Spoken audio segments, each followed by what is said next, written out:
नमस्कार दोस्तों, आप सभी लोगों का आपके अपने YouTube channel science with education पर बहुत बहुत स्वागत और अभिनंदन करता हूं। आशा करते हैं आप सभी लोग स्वस्थ होंगे, मस्त होंगे और अपनी तैयारी को बहुत अच्छी तरीके से कर रहे होंगे। पिछली क्लास में हम लोग पढ़ रहे थे ग्रह के बारे में।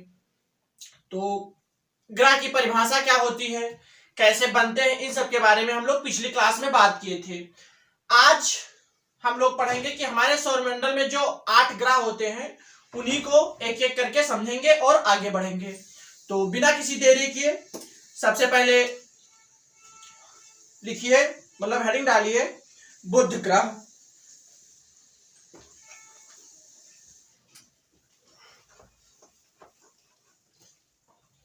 सबसे पहले समझिए बुध ग्रह।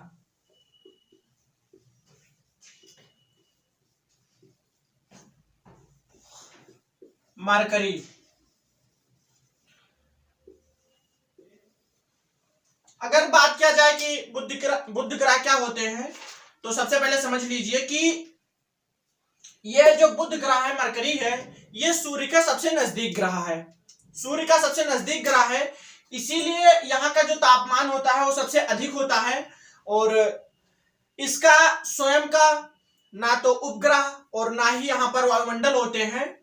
तो यहाँ की जो दिन होता है, दिन का तापमान बहुत ही अधिक होता है और रात जो होती है वो बहुत ठंडी होती हैं।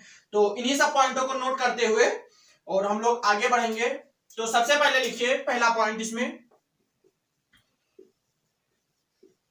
यह सूर्य का सबसे नजदीक ग्रह है। सूर्य से सबसे नजदीक ग्रह है।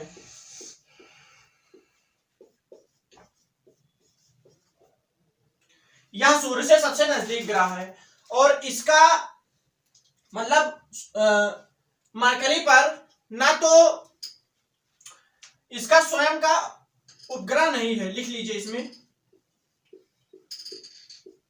इसका स्वयं का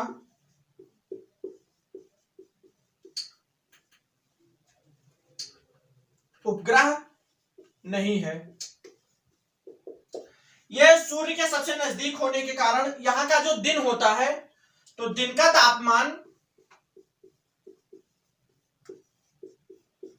तापमान जो होता है वो बहुत ज्यादा होता है, इसीलिए बहुत गर्म होते हैं। और रात का जो तापमान होता है,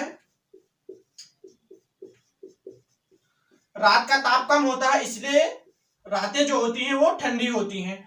एक बार फिर से समझिए कि जो बुध ग्रह होते हैं ये सूर्य के सबसे नजदीक ग्रह है और इसका मतलब स्वयं का कोई उपग्रह नहीं है और ना ही इसका स्वयं का वायुमंडल है।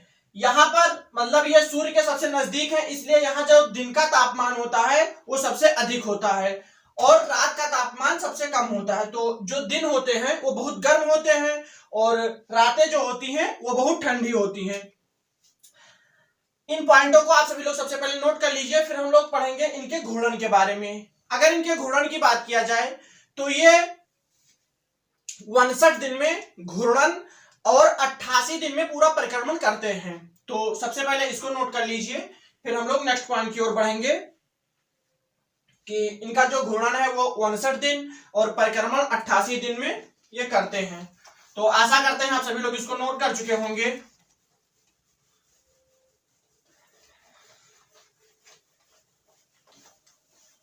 तो नेक्स्ट पॉइंट में नोट करिए,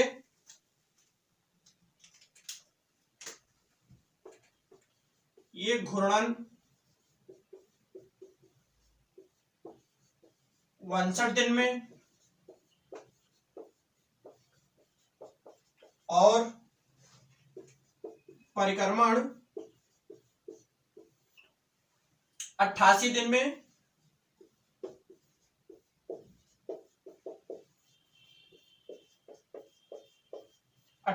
में कर लेते हैं। जो बुध ग्रह होते हैं ये अपना पूरा घूर्णन 59 दिन में, यहां 59 दिन होगा 59 दिन में, और जो परिक्रमण होता है वो 88 दिन में कर लेते हैं। ये सौरमंडल का सबसे छोटा ग्रह है। इसमें नेक्स्ट पॉइंट में नोट कर लीजिए कि सौरमंडल का ये सबसे छोटा ग्रह है।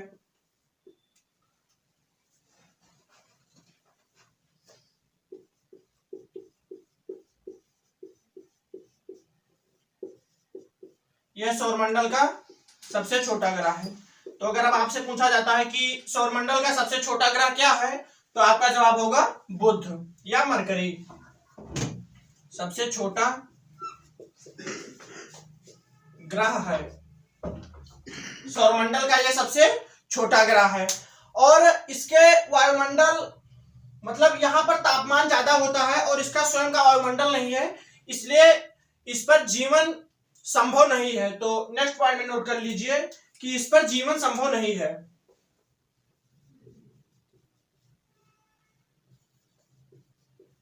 इस पर जीवन संभव नहीं है। ये सूर्य के सबसे नजदीक ग्रह है, इसीलिए इसका तापमान बहुत अधिक होता है और इसका स्वयं का वायुमंडल भी नहीं है, इसलिए इस पर जीवन जीना संभव नहीं है। इसके रात और दिन का जो तापमान में अंतर होता है वो 543 डिग्री का होता है, कि मतलब दिन के तापमान में और रात के तापमान में जो अंतर होता है वो 543 डिग्री का होता है। तो यहां नोट कर लीजिए कि दिन और रात के तापमान में दिन और रात के तापमान में 543 डिग्री का अंतर होता है,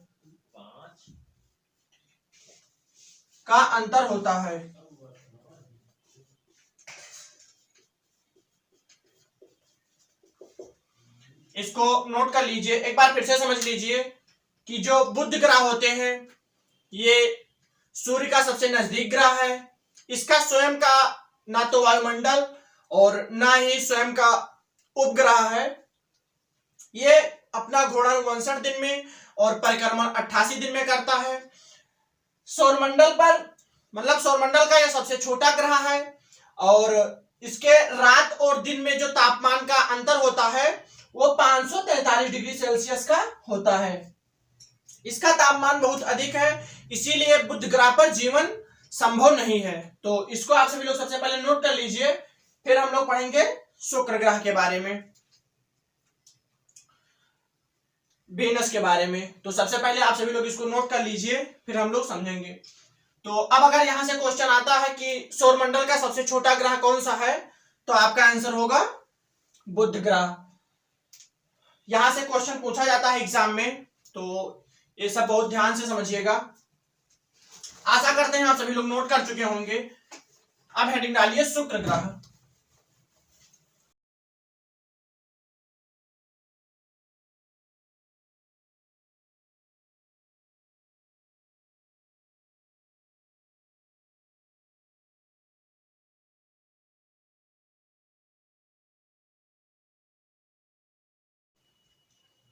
तो अब हेडिंग डालिए शुक्र ग्रह।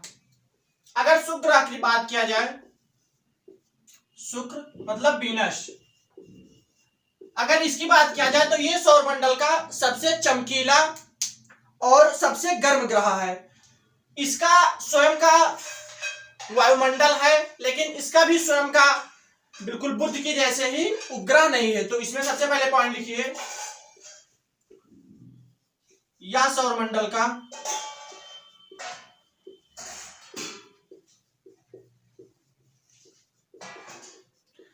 सौरमंडल का सबसे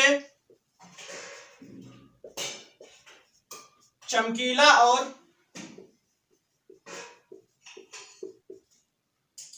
और गर्म ग्रह है। गर्म ग्रह है। अब अगर बात किया जाए शुक्र की, तो शुक्र ग्रह जो है वो सौरमंडल का सबसे चमकीला और सबसे गर्म ग्रह है। इसका स्वयं का वायुमंडल है, तो इसमें लिख लीजिए नेक्स्ट पॉइंट में, इसका स्वयं का वायुमंडल है और बुध के तरह ही इसका भी मतलब स्वयं का उपग्रह नहीं है। तो लिख लीजिए स्वयं का उपग्रह नहीं है। यहां पर एक बात बहुत ध्यान से समझिएगा कि जो शुक्र ग्रह है इसकी आकृति और पृथ्वी की आकृति समान है, इसीलिए इसे जुड़वा बहन भी कहा जाता है, पृथ्वी का जुड़वा बहन कहा जाता है।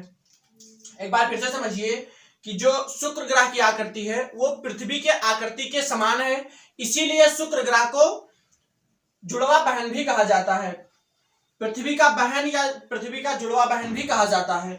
तो इसको आप सभी लोग नोट कर लीजिए, फिर हम लोग नेक्स्ट पॉइंट में समझेंगे। और इसके वायुमंडल में 95% कार्बन डाइऑक्साइड गैस मौजूद होती है, और यह भी सूर्य के सबसे नजदीक ग्रह है, और वायुमंडल में कार्बन डाइऑक्साइड की मात्रा ज्यादा होती है, इसलिए यहाँ का भी जो जीवन है वो संभव नहीं है, इस पर भी जीवन संभव नहीं है। तो यहां से आप सभी लोग समझ लीजिए। आशा करते हैं आप सभी लोग इसको नोट कर चुके होंगे। नेक्स्ट पॉइंट में लिखिए,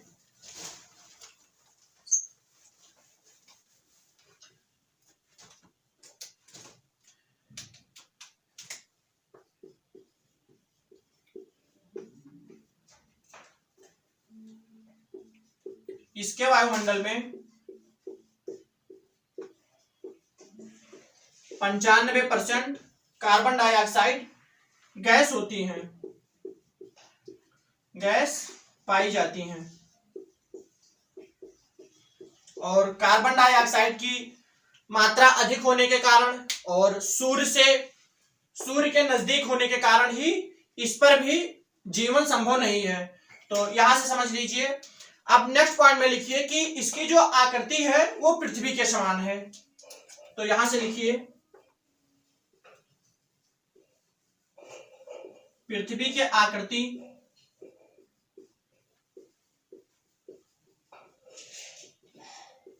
पृथ्वी के आकृति के समान होने के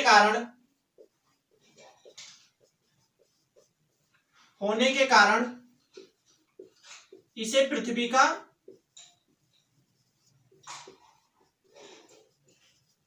बहन कहा जाता है, बहन या जुड़वा बहन।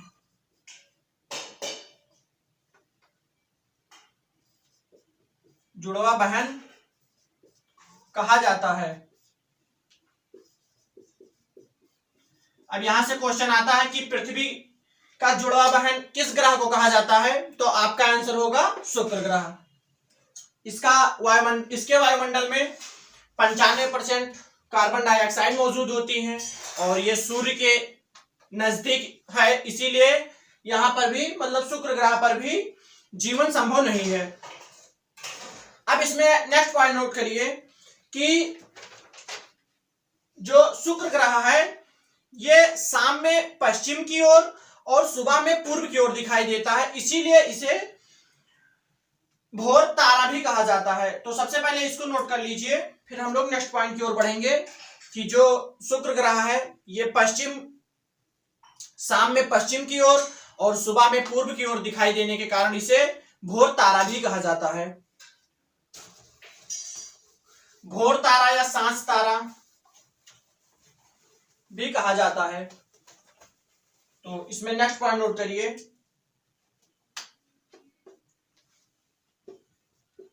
ये शाम में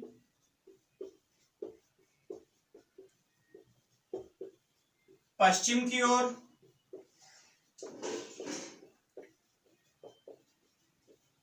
और सुबह में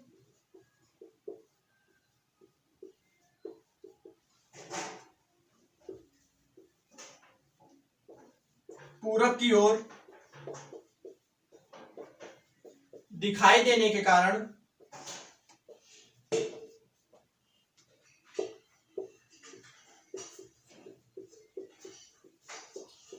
इसे भोर तारा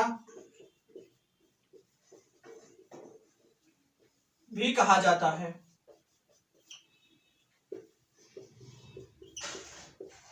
अब अगर क्वेश्चन आता है कि भोर तारा किस ग्रह को कहा जाता है, तो आपका आंसर होगा शुक्र ग्रह। भोर तारा या सांझ तारा भी इसे कहा जाता है। इसके पास स्वयं का उपग्रह नहीं है, और ये जो अपना घूर्णन होता है ये घूर्णन 243 दिन में और परिक्रमण 224 दिन में करता है। तो सबसे पहले इस पॉइंट को नोट कर लीजिए, फिर हम लोग लिखेंगे और समझेंगे इसके घूर्णन के बारे में। ये अपना घूर्णन जो होता है वो 243 दिन में और परिक्रमण 224 दिन में कर लेता है।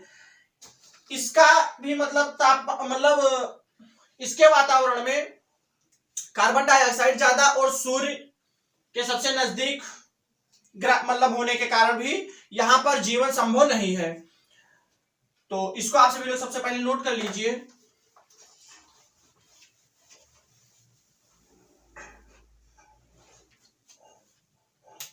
अब लिख लीजिए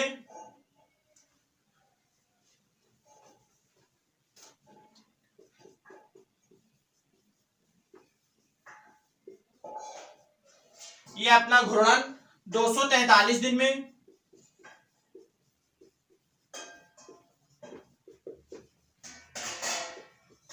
और परिक्रमण, इसको बहुत ध्यान से समझिएगा, यहां से क्वेश्चन आते हैं एग्जाम में, तो बहुत ध्यान से समझिएगा इसको।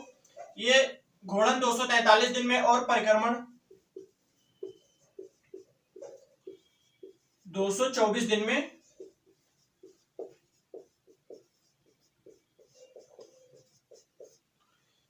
में कर लेता है। यहां समझिएगा कि इसके मतलब सूर्य के नजदीक है तो इसका तापमान भी ज्यादा होगा और इसके वायुमंडल में कार्बन डाइऑक्साइड ज्यादा है और इसका ताप भी ज्यादा है, तो यहां पर भी जो जीवन है वो संभव नहीं है, मतलब इस पर भी जीवन संभव नहीं है।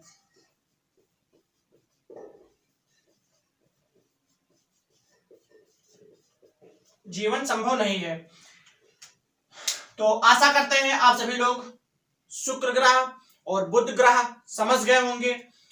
ऐसे हम लोग सौरमंडल के 8 ग्रहों को एक एक करके बहुत आसानी से समझेंगे। तो इस क्लास में बस इतना ही। अगली क्लास में हम लोग पढ़ेंगे मंगल ग्रह के बारे में, क्योंकि पृथ्वी के बारे में तो हम लोग बहुत डिटेल से समझेंगे, तो सबसे पहले इनको समझ लेंगे। तो अब हम लोग अगली क्लास में पढ़ेंगे मंगल ग्रह के बारे में।